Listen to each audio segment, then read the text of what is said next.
Right, today we are looking at the Innovation Tactics deck from Pipdex. Now, I own every single deck that they have, except for the Laws of UX deck, but I always keep my eye out on what they're releasing, and this is one of their most recent releases, and I wanted to just talk about it and how it lines up with my interest, who it's for, how it works, that sort of thing. So I'm a lead designer at a large clothing company with a big tech arm to it, working on mobile apps. But I also have a bunch of products that I have going on the side that I run myself, and I've also worked for startups on the tech side. So I think I have like the broad spectrum of where the benefits of this deck come in from, and I do think they can apply to each one of those in their own individual little ways. So if you haven't seen a Pipdex deck before, it comes in this lovely little box. This is obviously the physical version, but they do sell a digital version as well. These physical versions are great if you're in an office and you're doing an in-person workshop, because you can spread them out on a table, you can pass them out to everybody. It's a fun way to do things. I mostly use the digital versions because I'm doing workshops on Zoom and Miro and that sort of thing, so I can just drag each individual card as I'm doing the workshop and run it like that. That said, this is kind of what the package looks like. So you just pop off the top, and then inside you can see all of the lovely little cards. So if we pop that open, we are first greeted by a cover card. Each deck has one of these. It's got a nice little illustration of, something representing the deck. It's got the author and the illustrator. And the one thing I do like about Pipdex is that they're not the ones writing the copy. They're not the ones coming up with the strategy systems. They lean on experts in their field to partner with them to then write the content for these decks. So each time you look at these, you're going to see a different author, which is really nice. At least it's one thing I appreciate.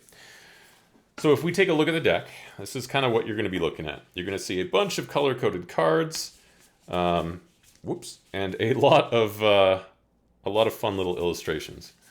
So if we were to start, I would highly recommend you open this Innovation Strategy System card. This is going to be one of the first cards in the deck, and it gives you a really good overview of how the deck works.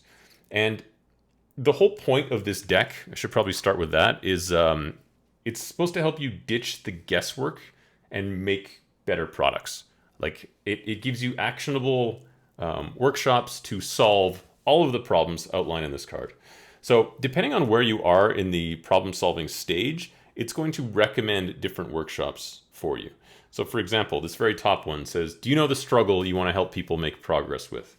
If the answer is no to that question, you would go to the situation cards represented by the little red mountain. You would find one of the red cards that appeal kind of to you, and then you would just run through that workshop. So at a high level, that's how this thing works. As you go down the system, you can see how it works. So if you say no, then you go to one of the action cards. If the answer is yes, then you can skip to the next category and just keep working your way down the process. So it takes a lot of the guesswork out of doing this stuff, which is really nice. The other thing I want to mention that all of my Pipdex have are these recipe cards. Now, these recipe cards are groups of workshops that solve this problem. So you can see here, this one says, unlock innovation. Make innovation happen without being that annoying person banging on about innovating. So it has a little overview, a further description, and then you flip the card over, and it has a list of the 5 workshops that you need to complete to solve that one problem. So there's a couple of these in each deck. Usually there's about 5 of them. I will say I do miss, on the other decks that I have, they have a little thing in the top right that says this takes 4 hours to do, or 2 hours to do, or all day to do. And I really wish these had those, because I have no idea how long these workshops are going to take. I will say, though, the one of the best things about getting access when you buy these things is the digital vault that comes included in your account. You basically go to their site, you sign in, and then depending on what deck you purchased, you can go and download resources like the Miro templates or FigJam templates, as well as watch videos of people running these workshops, which gives you a better understanding of how to run them yourself if you haven't done these before, as well as how long they take. So they pull in actual customers and they go through the entire process, which I found extremely helpful as I was doing this. I know there's different packages you can buy on the site, but I think you'll be doing yourself a disservice if you don't include that digital vault.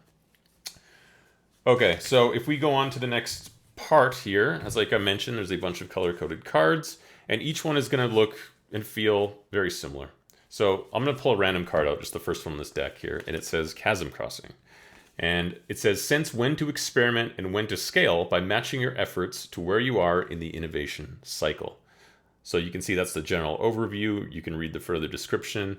And on the back, it has how to run this workshop, as well as some visuals, which is kind of cool. So each one of these is going to be the exact same. This one's called Time Machine.